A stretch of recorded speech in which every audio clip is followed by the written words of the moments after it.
Halo semuanya, selamat datang di channelku Ayat_HSE. Dan hari ini aku punya segmen baru yang dimana itu bernama Berita Minggu ini. Jadi di Berita Minggu ini itu aku ngebawain berita apa aja yang lagi viral seminggu terakhir lah. Terutama di geopolitik, terus ekonomi, teknologi, bahkan sampai olahraga juga aku bawain. Makanya mungkin kalau berita yang gue bawain nggak muncul di HP-mu, ada kemungkinan besar informasi atau algoritmanya di HP-mu udah diatur. Mungkin yang lagi rame di HP-mu sekarang ijazah palsu ya, dan nggak ada berita lain, bisa jadi itu HP-mu sedang diatur arahnya seperti apa. Terus aku ngebawain beritanya santai aja lah ya, gak usah yang serius-serius kayak gimana. Jadi tonton sampai selesai biar kamu tahu apa sih sebenarnya yang lagi viral tuh. Atau jangan-jangan yang di HP ku doang yang viral, atau sebenarnya tuh ada yang jauh lebih luas dari apa yang viral di HP ku. Kadang gini men, beranda di handphoneku sama beranda di handphone adekku itu beda banget beritanya. Jadi ayo kita ikutin aja. Aku langsung masuk ke segmen pertama. Jadi, belum lama ini, Presiden Prabowo hadiri KTT BRICS Bridge 2025 di Rio de Janeiro. Terus, apa sih yang dibahas di situ? Presiden kita menghadiri konferensi tingkat tinggi KTT Bridge 2025 yang digelar pada Minggu 6 Juli 2025 di Museum of Modern Art. Ini itu salah satu langkah penting yang diambil Presiden Prabowo dalam menghadapi tantangan geopolitik dan geostrategis global. Kamu tahu kan, Presiden Amerika Serikat sekarang siapa? Dan kebijakan-kebijakan yang dia berikan ke negara-negara lain seperti apa? Nah, setauku, bridge awalnya tuh untuk negara-negara yang pengen terbebas dari standar mata uang itu dolar. Jadi negara-negara tuh pengen punya, kenapa sih mata uang negaraku nggak bisa digunain untuk langsung transaksi ke negara lain aja? Tujuannya itu men, aku dari Indonesia dan ada orang dari China, kita punya harga dari uang mata uang China dan Indonesia, jadi aku belinya tuh nggak usah pakai dolar lagi, aku harus nuker ke dolar, terus dari dolar ngasih ke kamu, kamu kalau pengen dipakai di dalam negeri harus tuker lagi ke yuan, nggak perlu. Jadi rupiah bisa langsung transaksi ke yuan gitu sih, kurang lebih kayak gitulah. Jadi setibanya presiden kita di MAM, yaitu Museum of Modern Art, eh, presiden disambut sama jajaran pasukan kehormatan sebagai bentuk penghormatan terhadap kepala negara yang hadir. Sebelumnya, para pemimpin delegasi negara telah tiba dan menerima sambutan serupa, dimulai dari Republik Islam Iran (RII), terus disusul India, Mesir, Persatuan Emirat Arab (PEA), terus Afrika Selatan, Federasi Rusia, dan Republik Rakyat Tiongkok, serta Ethiopia. Jadi kalau kamu perhati nama-namanya, kesannya bukan negara-negara yang punya hubungan sangat-sangat dekat atau sekutu langsungnya Amerika Serikat ya. Karena emang gitu men, BRICS seperti yang udah aku jelasin tadi, tujuan utama BRICS itu untuk apa ya? Menentang dominasi dolar terhadap keuangan dunia lah. Oh iya, kedengar ada suara lain nggak? Bodo amat lah ya, kita langsung aja. Jadi pertemuan ini dilakukan di Rio de Janeiro, Brazil. Kemungkinan besar hasilnya Indonesia akan bergabung ke BRICS juga. Jadi you know lah, BRICS dan Amerika Serikat itu kayak gimana. Tapi ya kita nggak tahu, kita lihat ke depannya. Kalau sampai Indonesia bergabung ke BRICS, pasti ada sisi positifnya, ada sisi negatifnya juga. Jadi apa yang akan terjadi ke depannya, kita tonton aja, kita lihat hasilnya seperti apa. Karena seperti yang kamu tahu, kalau Donald Trump itu menentang organisasi-organisasi lain yang tidak mau mengikuti arahannya. Gitu. Oke, kita lanjut aja. Ada yang lagi ramai nih geopolitik di Indonesia. Kamu tahu nggak tentang sengketa 4 pulau Sumatera? Terus akhirnya pemerintah harus turun tangan. Habis itu pemerintah memutuskan untuk 4 pulau yang jadi sengketa itu tuh masuk wilayah Aceh. Jadi beritanya, pemerintah pusat melalui Menteri Sekretaris Negara Prasetyo Hadi mengatakan ketetapan ini sudah diputuskan oleh Presiden Prabowo Subianto. Kata dia, hal ini berdasarkan laporan dari Kementerian Dalam Negeri dan berdasarkan dokumen serta data-data pendukung. Pemerintah telah mengambil keputusan bahwa keempat pulau, yaitu Pulau Panjang, Pulau Lipan, Pulau Mangkir Gadang, dan Pulau Mangkir Ketek, secara administratif berdasarkan dokumen yang dimiliki pemerintah adalah masuk ke wilayah administratif Aceh, kata Prasetyo Hadi. Terus Prasetyo menambahkan keputusan ini diambil setelah pemerintah pusat menemui Gubernur Aceh Muzakir Manaf dan Gubernur Sumatera Utara Bobi Nasution. Gitu. Jadi akhirnya 4 pulau ini terselesaikan ya. Jadi pertanyaanku sekarang,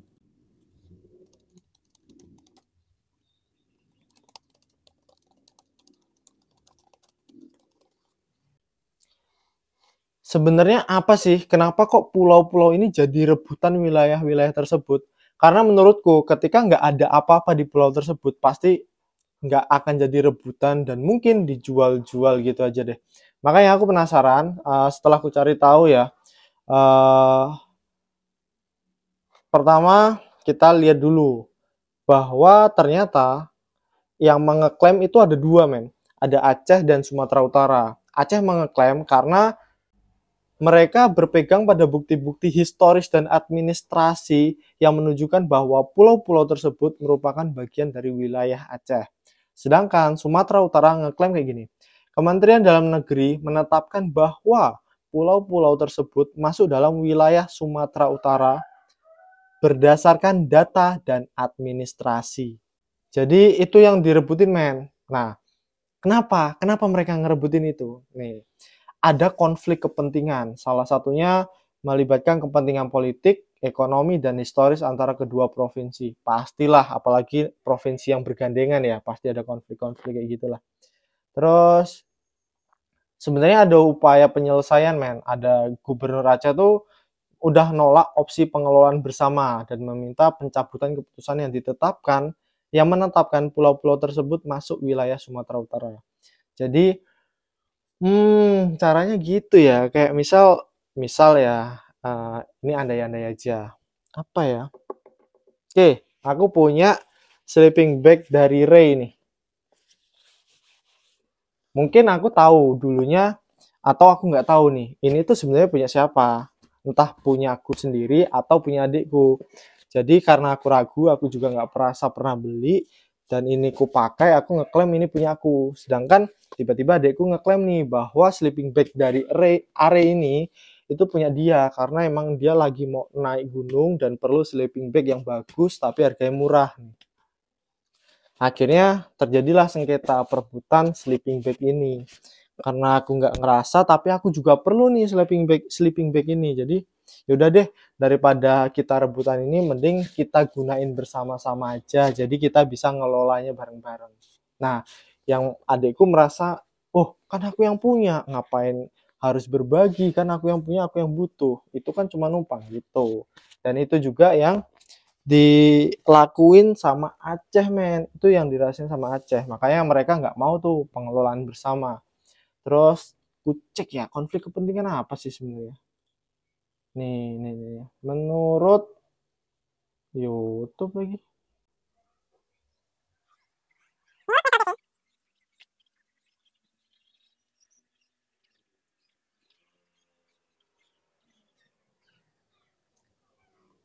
Terus ada tambahan berita gini. Ini tuh kayak adu domba antara Aceh dan Sumatera Utara. Karena apa? Dalam satu pekan terakhir, isu sengketa 4 pulau di Sumatera telah memicu kemarahan sebagian warga Aceh. Hal ini lantaran terjadi perubahan status pulau Mangkir besar, Mangkir kecil, Lipan, dan Panjang dari bagian Provinsi Aceh ke Sumatera Utara oleh Kementerian Dalam Negeri. Jadi balik lagi ya, aku cari-cari kan, sebenarnya apa sih Kenapa bisa sampai direbutin? Nah, karena ada pernyataan bahwa akan ada potensi migas di situ, men.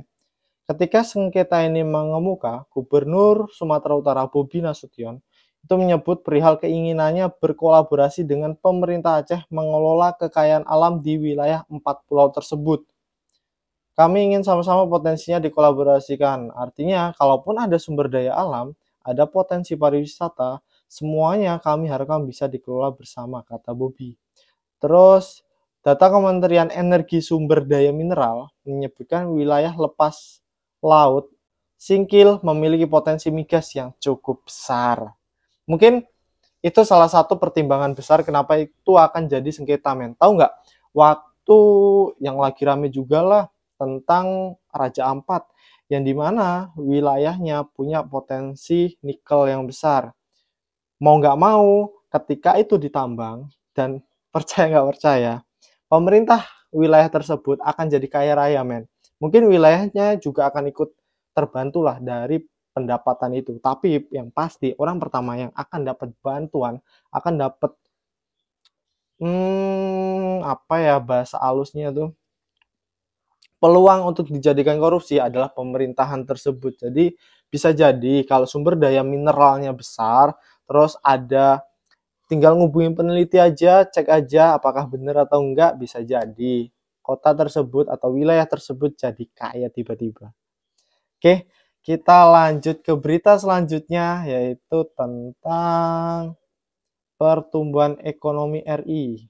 Jadi BPS, pertumbuhan ekonomi RI kuartal 1 melambat menjadi 4,87%. Bila dibandingkan dengan kuartal keempat pada 2024, pertumbuhan ekonomi Indonesia per kuartal pertama tahun ini juga tercatat melambat. Sebelumnya, Menteri Keuangan Sri Mulyani yakin ekonomi Indonesia pada 2025 mampu tumbuh hingga 5%. Sri Mulyani optimis meski Dana Moneter Indonesia Internasional atau IMF baru saja memangkas proyeksi pertumbuhan ekonomi Indonesia jadi 4,7%. Pertumbuhan ekonomi dalam laporan World Economic Outlook edisi April 2025, IMF memprediksi ekonomi Indonesia pada 2025 tuh hanya tumbuh 4,7%. Dari ramalan sebelumnya 5,1, turun 0,4%. Oke, mungkin kamu nggak peduli nih, apa sih efeknya langsung? Kalau gini, men, kalau pertumbuhan ekonomi kita melemah, akibatnya bisa jadi harga-harga bahan baku itu akan menurun, terus akan lebih banyak orang diputus kerjanya karena lapangan pekerjaannya makin sedikit dan persaingan untuk bekerja juga makin gila-gilaan lagi. Jadi itu beberapa yang berdampak, men, kalau ekonomi Indonesia tuh melambat.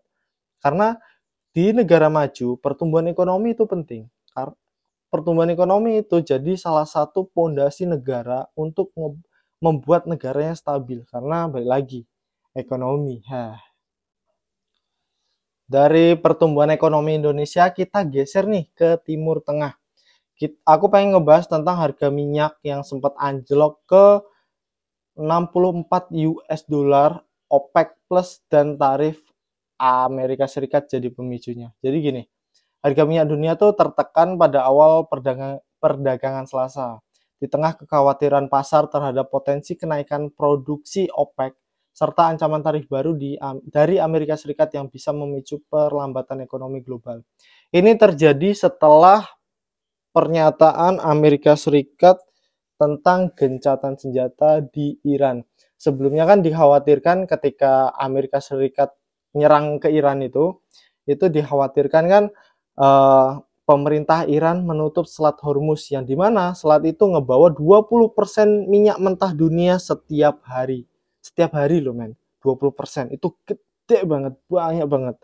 Jadi kalau sampai selat itu ditutup, terutama Iran memilih kapal-kapal yang menuju Amerika Serikat, menuju Eropa, Inggris, dan lain sebagainya itu benar-benar ditutup, bisa jadi harga minyak di sana, harga bensin di sana, yang tadinya anggaplah 20 dolar per liter, bisa jadi 40 dolar, bisa jadi 2-3 kali, bahkan bisa lebih mahal lagi. Dan itu jadi salah satu pertimbangan Amerika Serikat juga untuk melakukan gencatan senjata. Jadi setelah Amerika menyerang ke dua wilayah, Fordo dan Natanz, itu Iran kan ngebalas dengan menyerang satu pangkalan militer Amerika Serikat yang ada di Qatar. Nah, setelah itu gencatan senjata dilontarkan sama Amerika Serikat. Tapi ada yang menarik nih. Menurut Timothy Ronald dan Prof. Kalimasada, kemungkinan besar perang yang kemarin terjadi itu tuh settingan, men. Karena pertama yang ada di Natas, Fordo itu tuh udah wilayah kosong. Terus yang kedua, serangan Iran ke pangkalan militer Amerika Serikat yang ada di Irak, di sana tuh udah kosong, men. Nggak ada apa-apa, makanya nggak ada korban jiwa sama sekali. Tapi mungkin yang sesungguhnya adalah Israel dan Iran. Mungkin yang sesungguhnya itu, men. Tapi dengan Amerika Serikat masuk, terus akhirnya tiba-tiba mereda, yang berefek sama apa? Berefek sama harga Bitcoin saat ini. Terus berefek apa lagi? Berefek sama ketegangan antara Presiden Amerika dan Jerome Powell. Aku sih ngelihatnya ke situ ya, pasti ada konflik kepentingan lah dari perang yang terjadi di Amerika Serikat, di Iran dan Israel, terutama Israel men yang mulai. Pasti ada konflik kepentingan di dalamnya. Tapi kita balik lagi nih. Melansir dari Revini TV, harga minyak Brent kontrak September turun 0,24% ke 66,58 US dollar per barel. Sebelumnya kan sempat nyentuh 70 sekian US dollar lah, tapi ini turun jadi 66,58. Terus sementara minyak West Texas Intermediate WTI terkoreksi itu 0,31% ke 64,91 US dollar per barel. Perlambatan ini terjadi setelah kabar bahwa aliansi produsen OPEC akan kembali meningkatkan produksi pada Agustus mendatang. Selain pasokan yang berpotensi membanjiri pasar, pelaku pasar juga mencermati tanggal waktu 9 Juli, di mana Amerika Serikat dijadwalkan mengaktifkan tarif baru atas berbagai barang impor. Menteri Keuangan Amerika Serikat, Scott Bessent, memperingatkan bahwa tarif bisa naik sampai 50%, bahkan jika negosiasi sedang berlangsung. Jadi ketidakpastian ini menambah tekanan terhadap proyeksi permintaan energi dunia. Di sisi proyeksi harga, Morgan Stanley memangkas estimasi harga Brent ke kisaran 60 US dollar per barel pada awal tahun 2026. Seiring prediksi surplus pasokan mencapai 1,3 juta BPH tahun depan dan meredanya resiko geopolitik global. Oh iya, bentar lagi penetapan tarif Trump, men. Jadi kita coba lihat tentang tarif Trump sekarang.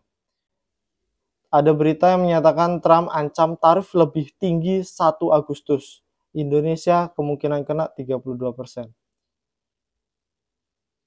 Mulai 1 Agustus 2025, Amerika Serikat siap menerapkan kenaikan pajak impor sesuai tarif resiprokal atau timbal balik yang diusulkan Presiden Donald Trump. Presiden Trump akan mengirimkan surat kepada beberapa mitra dagang kami yang menyatakan bahwa jika mereka tidak mempercepat prosesnya, maka per 1 Agustus mereka akan kembali ke tingkat tarif 2 April. Saya yakin kita akan melihat banyak kesepakatan dengan cepat, kata Menteri Keuangan Amerika Serikat, Scott Bessent, dalam sebuah tayangan CNN State of the Union. Terus, pemberlakuan ini ngebuat bursa saham Wall Street anjlok. Namun sejauh ini pasar Asia menyikapi hal tersebut dengan tenang. Karena Asia punya banyak minyak. Dan kalau Asia nggak macam-macam sama yang punya minyak, kayaknya mereka diperlakukan dengan aman-aman aja. Nih, dilansir dari berbagai sumber, pemerintah Indonesia mendapatkan surat berkop Gedung Putih tertanggal 7 Juli 2025. Isinya Indonesia akan dikenakan tarif sebesar 32% untuk semua produk yang akan dikirimkan ke Amerika Serikat. tarif 32% yang dikenakan ke Indonesia itu cukup tinggi men, jika dibandingkan sama tarif impor kayak Malaysia yang berapa? 20%. Kayak Vietnam yang hampir 0%. Tapi dibandingkan dengan negara ASEAN lain, Indonesia masih terbilang lebih rendah. Misalnya Myanmar dan Laos yang dikenakan tarif 40%, serta Thailand dan Kamboja yang dipatok 36%. Jadi patokan Donald Trump ngebuat tarif ini awalnya nggak jelas kan apa. Ternyata setelah diberitahu bahwa jadi apa yang Amerika beli itu harus sesuai dengan apa yang Amerika berikan. Ibaratnya, jadi semisal kamu ngejual barang ke aku nih, senilai 10 juta. Aku nggak mau jadi pembeli doang. Jadi aku minta ke kamu harus beli barangku juga dengan jumlah yang sama. Atau kalau kamu nggak mau, aku kasih tarif 30%. Jadi, misal kamu jual ke aku 100.000, aku harus bayar 130.000 ke kamu, dan itu bisa jadi alasanku untuk tidak berjualan lagi sama kamu. Makanya, negara-negara lain yang pengen masuk ke Amerika, harus beli barang-barang Amerika dengan apa yang Amerika berikan ke negara itu dengan rasio yang hampir sama lah. Yaitu tadi ibaratnya kayak kamu jual barang ke aku 10.000, kamu juga harus beli barangku 10.000. Gampangnya itu deh. Kalau kamu nggak mau terima, tarif dari tempatmu tak naikin nih. Ya kalau aku beli ke kamu, kamu untung dong. Tapi kan itu bisa jadi alasanku untuk nggak beli lagi sama kamu. Bisa jadi itu alasanku untuk beli ke tempat lain yang harganya lebih murah. Kok kamu nuntut nih? Loh nggak bisa gitu, kan kita udah langganan. Hargamu lebih mahal, di sana ada yang lebih murah, kualitas sama dan mungkin lebih baik. Ya udah aku beli yang tempat lain aja, and bye-bye. Nah gitu doang, simple kayak gitu men. Terus dari situ kita geser nih, karena aku juga pengen bahas ke teknologi. Wakil Presiden Gibran Rakabuming Raka mengungkapkan mata pelajaran mengenai AI akan masuk ke kurikulum SD, SMP, SMK, dan SMA mulai tahun ajaran baru nanti. Gibran menyebutkan rencana memasukkan mata pelajaran AI ke kurikulum sekolah itu sudah dibahas dalam rapat terbatas bersama Menteri Pendidikan Dasar dan Menengah Abdul Mukti. Jadi gini, menurutku oke banget, keren banget Bapak Gibran ingin memberikan tentang kurikulum wajib soal AI. Tapi gini masalahnya, sebelum kita masuk ke kurikulumnya, apa yang diberikan ke siswanya, bukankah harus menyeleksi tentang gurunya? Kalau gurunya nggak mau melek digital, ya sama aja. Gurunya nggak ngerti apa yang mereka jelaskan. Semisal gini, oke, aku ambil buku tentang Storybook SB1M. Aku nggak ngerti apa-apa nih. Aku ngajarin siswaku untuk ngikutin satu hari upload 5 konten. Kontenmu harus FIICS, harus bagus audionya, bagus gambarnya, terus bagus produknya, cahayanya, ide kontennya, interaksinya bagus. Tapi ketika ada murid tanya, Pak, cahayanya harus kayak gimana? Menurut buku harus kayak gini, tapi kalau nggak ada di buku ya udah kamu ngikutin aja yang ada di buku. Padahal kasusnya kan beda-beda. Nah, kalau kita masih tenaga pengajarnya masih by book semuanya dan pengen menerapkan tentang kurikulum AI, bukankah akan malah tambah keterlambatan? Guru-guru akan cuma ngomel doang, dan asal Bapak tahu, guru-guru masih bermasalah dengan uangnya daripada mikirin tentang kemajuan bangsa, tentang anak orang yang pinter. Mulai banyak guru memikirkan tentang kebutuhan hidup mereka, yang dimana kebutuhan hidup makin mahal, apa-apa makin mahal, tapi gaji mereka makin dikit, makin ada potongan, makin susah buat bergerak. Akhirnya mereka kurang peduli tentang masa depan bangsa. Buat apa sih mikirin masa depan orang? Aku aja yang ngajar pol-polan gak dihargain. Nah gitu, banyak orang mikir kayak gitu. Jadi daripada, bagus sih sebenarnya, daripada langsung benerin apa kurikulumnya, mending benerin dulu dari atasnya. Jadi ketika atasnya bener, bawahnya juga harusnya sih bener ya. Ibaratnya kalau air dari paling atas nih, dari anggaplah dari negara. Kalau di sini kotor, sampah semuanya, yang keluar di sini juga sampah, air kotor. Tapi kalau ini dibersihin, nggak ada halangan apapun, air dari sumber air semuanya nggak ada kehalang, bersih semua, nyampe bawah pasti bersih juga. Dan itu gambaran versiku ya. Terus kita lanjut ke teknologi selanjutnya. Menurut Pintu News tanggal 30 Juni 2025, dia memprediksi akan ada 3 crypto AI yang siap melejit di tahun 2025. Kita baca. Yang pertama itu virtual protocol. Kodenya virtual, tulang punggung modular agen AI. Keterangannya, virtual protocol menjadi pelopor dalam menyediakan infrastruktur untuk agen AI yang dapat beroperasi secara otonom di jaringan blockchain. Sejak dirilis pada akhir 2024, platform ini berhasil memproses jutaan dolar dalam biaya transaksi dan menjadi favorit bagi kreator Web3. Salah satu terobosan mereka adalah peluncuran Ribita, framework agen viral yang mencerminkan potensi AI modular untuk berinteraksi dan berkembang dalam ekosistem digital. Token virtual saat ini diperdagangkan di sekitar level support kuat dan memiliki peluang breakout menuju 45.000 rupiah. Tapi gini, jangan langsung percaya sama berita koin terbaru karena kamu harus riset karena setiap menit itu bisa berubah. Apalagi koin-koin yang baru-baru keluar ketika foundernya nggak jelas, ketika timnya nggak jelas, itu bisa aja kayak yang belum lama terjadi OM, walaupun foundernya juga tidak mengetahui apa yang sedang terjadi, aku yakin hoax itu, hoax. Dia pasti tahu apa yang sedang terjadi. Ada kemungkinan besar dia ambil dana dari token itu. Terus dia bilang pembilang, aku akan ngasih uangku secara pribadi, tokenku akan kubalikan lagi untuk menaikkan harganya. Ah, bullshit. Aku yakin itu misal diambil 10, dia kembaliin 5, dia untung 5 kan. Jadi buatmu jangan langsung percaya gitu aja. Untuk token kedua ada Render Network. Render Network hadir sebagai kekuatan di balik sisi visual dari agen AI. Lewat jaringan GPU terdesentralisasi, RNDR atau render memungkinkan animasi real time, rendering 3D dan visual AI beresolusi tinggi dapat dioperasikan langsung di blockchain. Kemampuannya mendukung avatar AI interaktif hingga simulasi emosi menjadi render krusial bagi pengembangan digital human dan pengalaman virtual.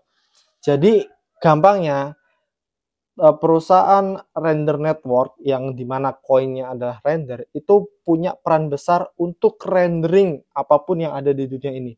Jadi semisal sekarang ada Google VO3, untuk ngebuat video itu perlu adanya rendering men. Dan salah satu perusahaan besarnya yang udah bermain di sana ada perusahaan render network.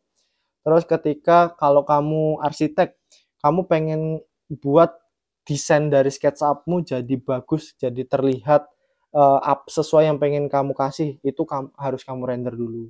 Terus kamu pengen buat animasi, itu harus kamu render dulu. Kamu pengen bikin video DeepSeek, harus kamu render dulu. Nah, render di sini punya kekuatan yang besar untuk menciptakan itu semua. Makanya mungkin itu salah satu alasan Pintu News ngasih render jadi salah satu koin rekomendasinya. Terus yang kedua, oh ya, bukan koin rekomendasi, melainkan koin yang kelihatannya punya potensi ya.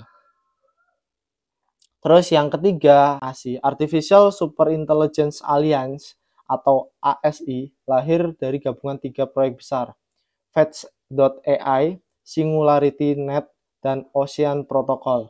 Tujuan utamanya adalah untuk menciptakan lapisan ekonomi AI yang terbuka dan dapat diskalakan, mencakup marketplace data, agen otonom, dan machine learning yang terdesentralisasi. Kesimpulannya, 3 kripto di atas itu tuh nggak hanya sekedar menumpang tren teknologi. Mereka masing-masing punya bentuk dan peran masing-masing. Mereka masing-masing membentuk lapisan infrastruktur AI baru di dunia cryptocurrency.